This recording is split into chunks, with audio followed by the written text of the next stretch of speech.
오락가락하는 도널드 트럼프의 불법 이민 추방 정책이 포착됐습니다. 한인을 포함한 투자 비자 프로그램 신청자들이 이민 서비스국을 상대로 집단 소송을 제기했습니다. 포트리 위안부 기린비 건립이 본격화되고 있습니다. 현대차가 제네시스의 이름으로 고급 세단 G90을 출시했습니다. 뉴저지 지카 바이러스 감염자 97명 중 가장 많은 21명이 버겐 지역으로 나타났습니다. 이상은 이 시각 주요 뉴스입니다.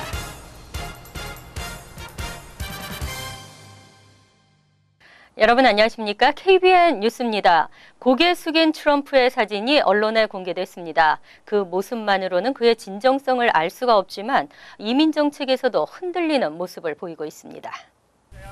트럼프는 22일 폭스뉴스의 시사 프로그램에 출연해 나는 오락가락하는 게 아니다. 공정하고 엄정한 과정을 거치기를 원할 뿐이다라고 밝혔습니다.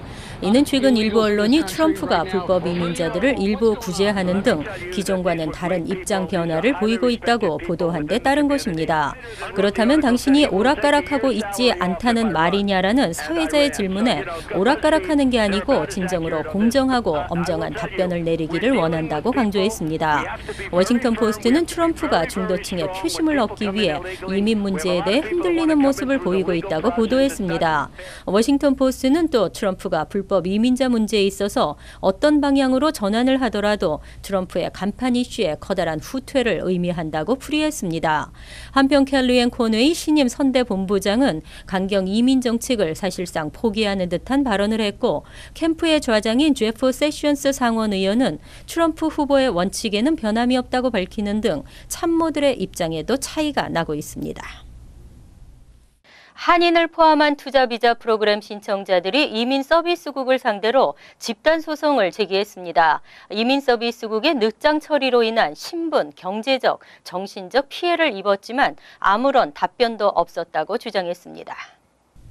한인과 중국계 등 9명과 이들이 투자한 뉴욕의 EB5 리저널 센터인 뉴욕 이미그레이션 펀드는 최근 연방법원 뉴욕 남부지법에 이민 서비스국을 포함 제이 존슨 국토안보부 장관, 레온 로드리게즈 국장, 니콜라스 콜루치 투자이민 사무처장 등을 상대로 소송을 제기했습니다.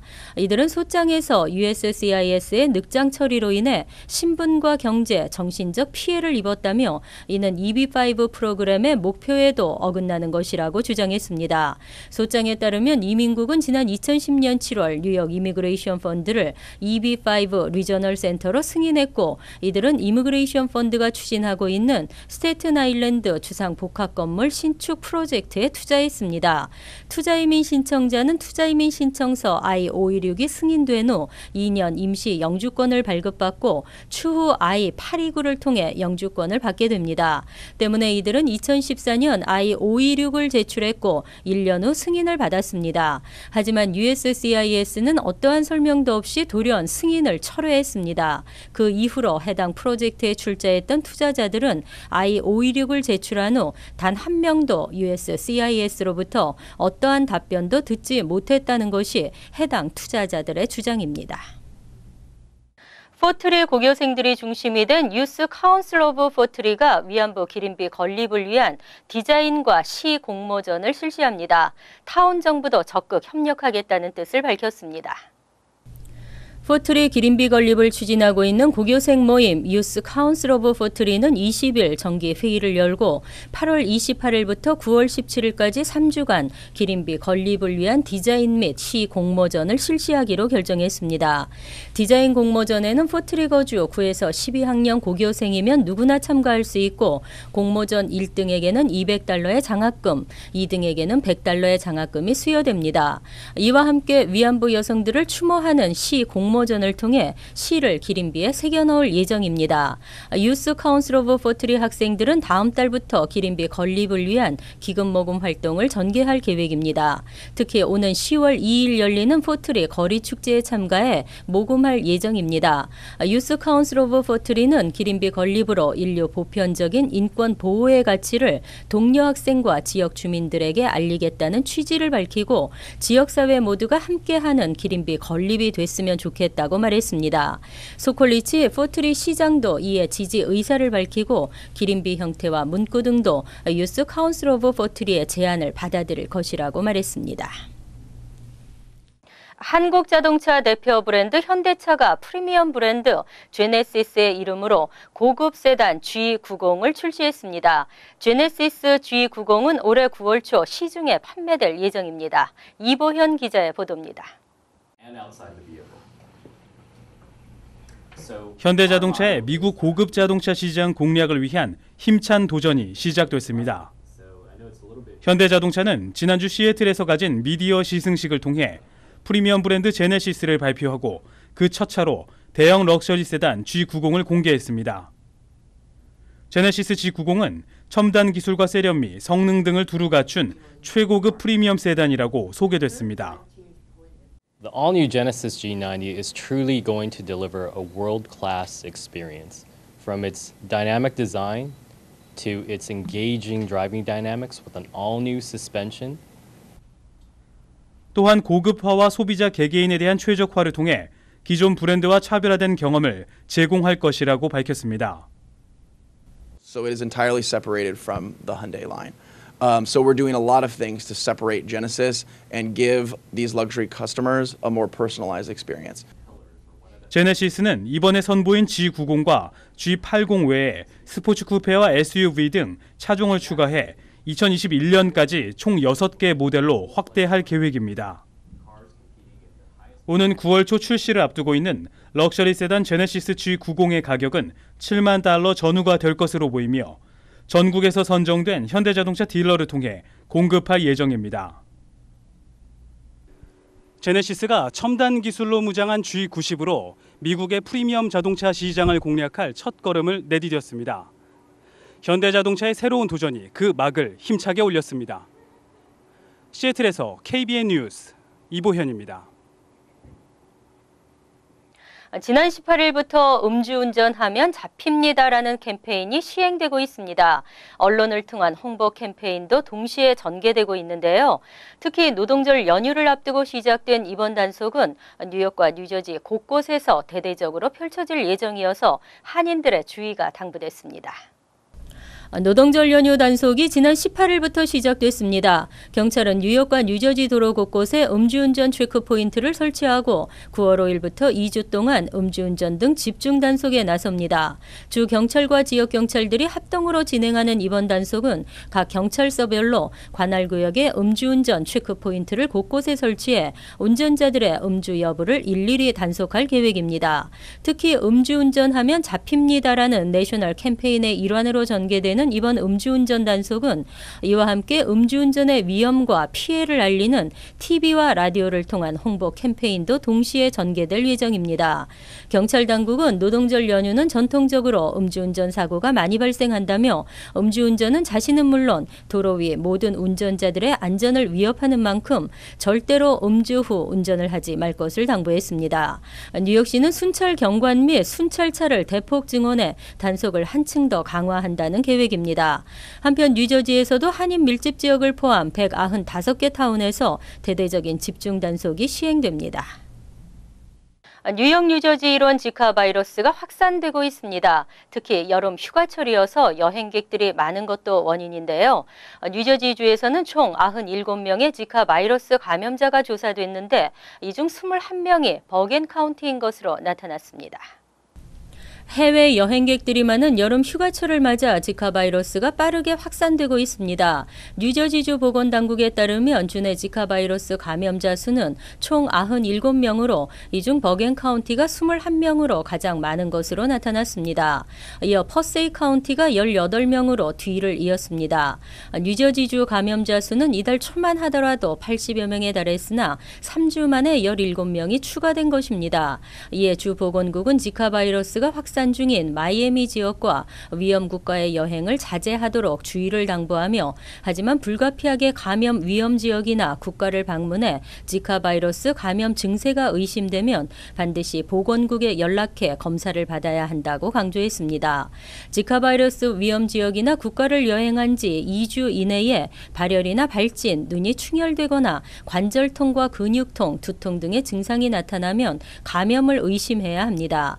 한편 연방질병통제예방센터는 뉴욕주에서 한 달 전 지카 바이러스 확진자로 판명난 감염자 수가 285명이라고 밝힌 바 있습니다.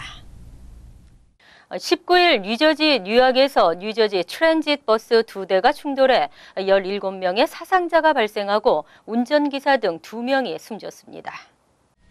경찰에 따르면 이날 오전 6시 5분쯤 브로드스트리트 북쪽 방향으로 향하던 59번 버스가 17명의 승객을 싣고 레이먼드 블러바드 서쪽 방향으로 가던 13번 버스의 중간 부분을 들이받는 측면 충돌 사고를 내면서 대형 사고로 이어졌습니다.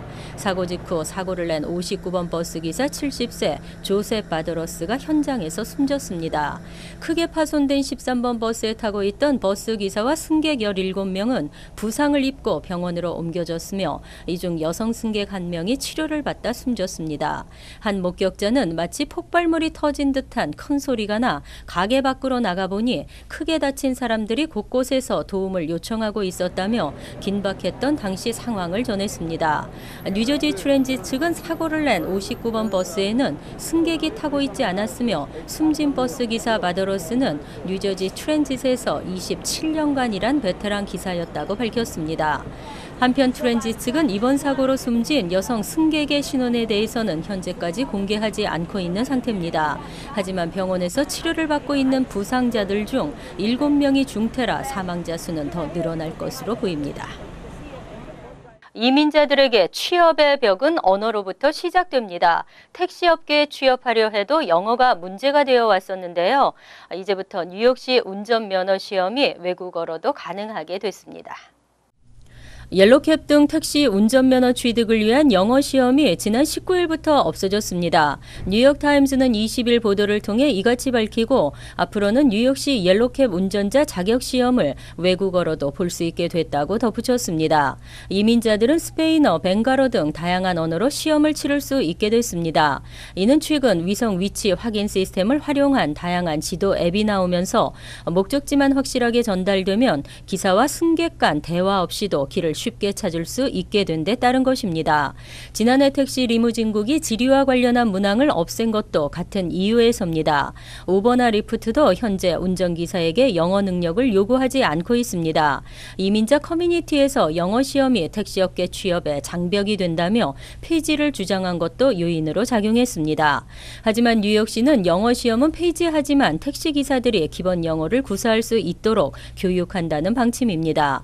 오스틴 피난 시정부 대변인은 영어 시험이 폐지돼도 승객의 안전과 서비스에는 해가 없을 것이라고 말했습니다.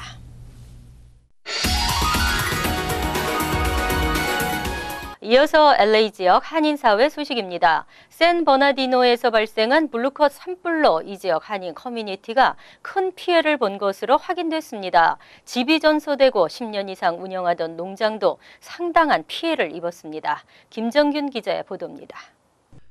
빅토빌 한인회 김명남 회장의 집. 집은 불타 사라지고 가구만 덩그러니 남아 있습니다. 바로 옆 한인이 운영하는 대관령 농장. 농기구는 불에 타 쓸모없게 됐고 농장 역시 형체를 알아볼 수 없습니다. 지난 16일 카운패스 인근에서 발생한 블루컷 산불은 무서운 기세로 번지며 이 지역 3만 에이커 이상을 집어삼켰습니다. 96채의 집과 213개의 빌딩들이 전소됐고 집을 잃은 사람들 중에는 한인도 상당수 포함됐습니다. 일부 한인 운영 농장과 교회 등도 소실된 가운데 대피 경계령이 해제되지 않아 아직도 남의 집 신세를 지고 있는 이들이 대부분입니다. 그 대피 명령 내리는 사람들이 좀 많아요. 그 일대가. 너무 그 학교 같은 데가 너무 들어갈 자리도 없게요. 가는 사람들이. 너무 많아가지고. 소방당국에 따르면 138번 도로를 따라 확산되던 불은 조금씩 소강 상태를 보이고 있으며 40% 이상의 진화율을 보이며 어제보다 빠른 속도로 회복되는 모습입니다. 하지만 대부분 지역이 검은색 연기로 호흡 자체가 어렵고 강풍으로 시야까지 가리고 있어 오늘 밤이 지나서야 이 지역 통제가 해제될 것으로 예상됩니다. 자기네 생각에는 오늘 잘 소화가 되면은 내일 오전에는 들어갈 수 있게끔 열어놓지 않을까. 특히 이재민이 많아 당국의 구호 물품은 턱없이 부족한 상황. 이 지역 한인들을 위한 도움의 손길이 간절해 보입니다. 한편 현재 폐쇄됐던 138번 하이웨이는 통행이 허가됐으며 15번 프리웨이 양방향은 다시 오픈돼 차량 통행이 가능합니다. MBC 뉴스 김정균입니다. 간추린 소식입니다. 플러싱 메도 코로나 파크 내 뉴욕 사이언스홀에 250에서 300명 규모의 무상 공립 프리케이가 운영될 계획입니다. 스템 분야 교육 특화 기관으로 운영될 이 프리케이는 2019년 가을 학기부터 운영됩니다. 율리사 페레라스 시의원은 플러싱 코로나 지역의 프리케이 시설 확충의 필요성을 알리며 새롭게 마련될 프리케이는 이 지역 어린아이들이 수학과 과학 분야에 대해 배울 수 있는 환상적인 기회를 제공할 것이라고 말했습니다. 100주년을 맞이한 국립공원국이 오는 25일부터 28일까지 전국 100여 곳의 국립공원에서 입장료를 받지 않습니다. 이 기간 동안 무료 입장이 가능한 국립공원은 그랜드 캐년, 요세미티, 로키 산맥 등 주요 국립공원들이 모두 포함되고 뉴욕주에서는 엘레너 루즈벨트 국립사적지, 프랭클린 루즈벨트 대통령 저택, 마틴 벤 뷰렌 국립사적지 등입니다. 일부 공원은 무료 입장은 아니지만 각종 프로그램 할인 혜택이 제공됩니다. 앤드류 코모 뉴욕주지사는 19일 살해 피해자들의 유가족을 위한 장례 비용을 장례식장이 선지급한 뒤 주정부에 기금을 신청할 수 있도록 한 법안에 서명했습니다. 법안은 이날 쿠오모 주지사의 서명 직후 발효됐습니다. 현재 살해 피해자 유가족이 장례식 비용을 주정부에 신청하도록 한 방식이 앞으로는 장례식장이 선지불한 후 주정부에 해당 기금을 신청하는 방식으로 변경되는 것입니다. 주정부는 살해 피해자 유가족들에게 장례 비용 으로 최고 $6,000를 지원하고 있습니다. 뉴저지 버겐 카운티에서 긴급한 위기 상황을 문자 메시지로 911에 신고할 수 있습니다. 버겐 카운티 정부는 70여 개 타운에서 긴급 상황 발생 시 전화로 911 신고가 어려운 경우 문자 메시지를 보낼 수 있다고 밝혔습니다. 하지만 문자 메시지를 통해 911에 신고하는 경우 신고자의 위치를 파악하기 어렵기 때문에 문자 메시지로 긴급 상황을 알리기 위해서는 메시지 수신자의 911 번호를 입력하고 메시지에 신고자가 있는 도시 이름과 주소 등을 꼭 입력해야 합니다. 다음은 시사 칼럼이 이어집니다.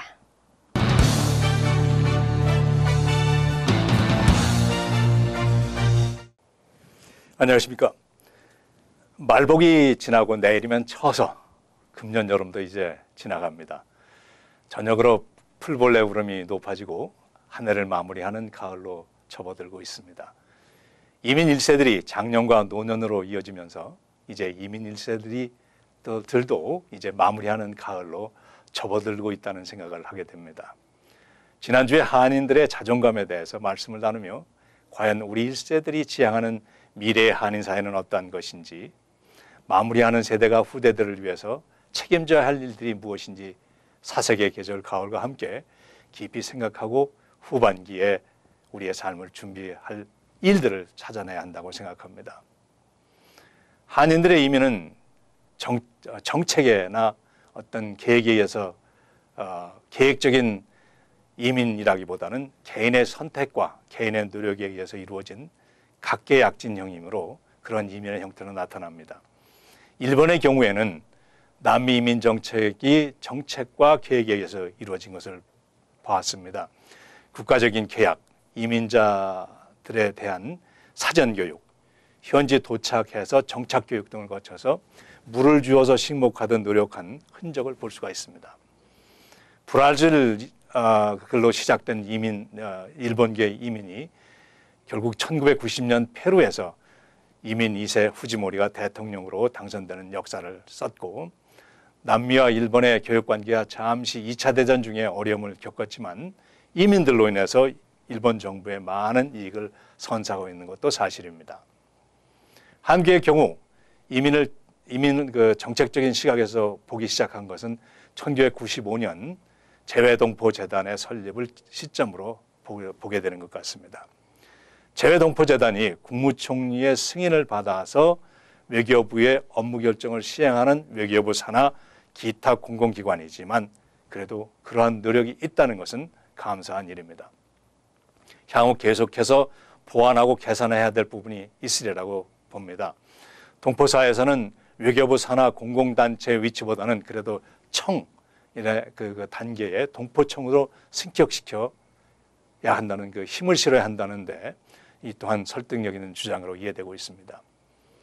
동포재단이 되었든 동포청이 되었든 한국 정부의 이민 정책에 대한 발표를 정확하게 들었으면 좋겠습니다.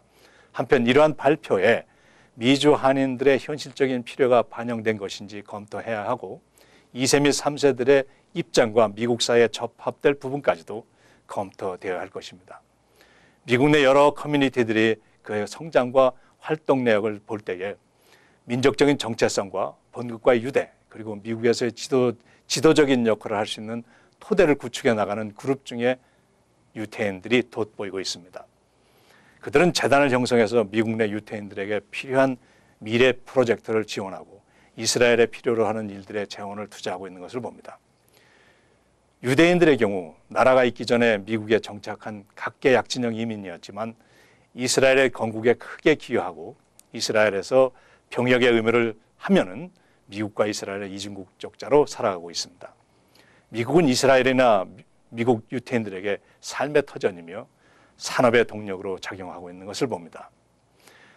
모국에서 이민자들을 위해서 정책을 수립한다면 감사한 일입니다. 그러나 모국이 무엇을 우리에게 해줄 것이냐를 바라기 전에 우리가 할 일들을 하나의 큰 청사진으로 만드는 것이 합당하다는 생각이 듭니다.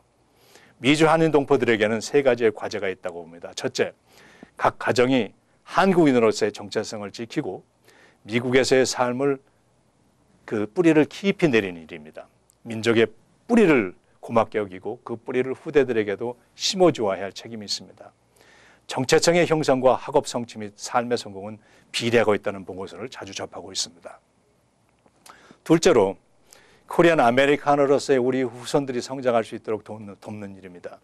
미주 내 여러 장학재단들이 있어서 학업을 돕는 일도 이에 속하며 재단들을 만들어 코리안 아메리칸 연구활동을 지원하고 신생기업을 돕는 일, 정치적인 팩을 형성하는 일, 각 지역에서 한인 커뮤니티 센터를 만들어 한인들에게 그 스스로 유대를 형성하고 다양한 서비스를 개발하는 그 필요한 서비스를 전달하는 일, 세대 간의 소통과 다세대 리더십 개발 및 2세, 3세를 향한 리더십을 촉진하는 일들, 그런 일들의 직접적인 활동과 후원을 지속적으로 진행하는 일입니다. 그리고 셋째로 모국을 향한 우리의 관심과 참여입니다.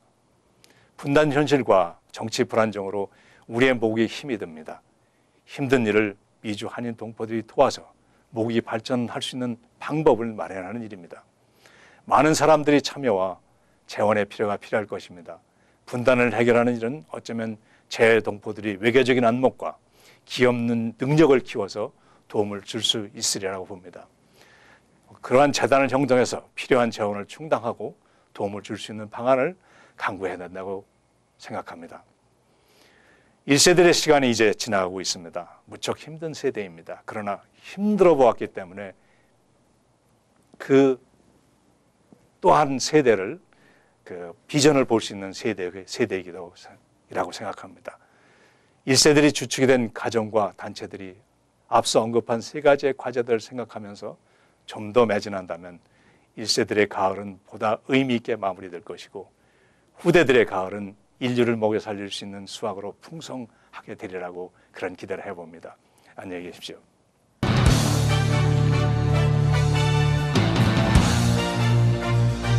환율과 증권 소식입니다.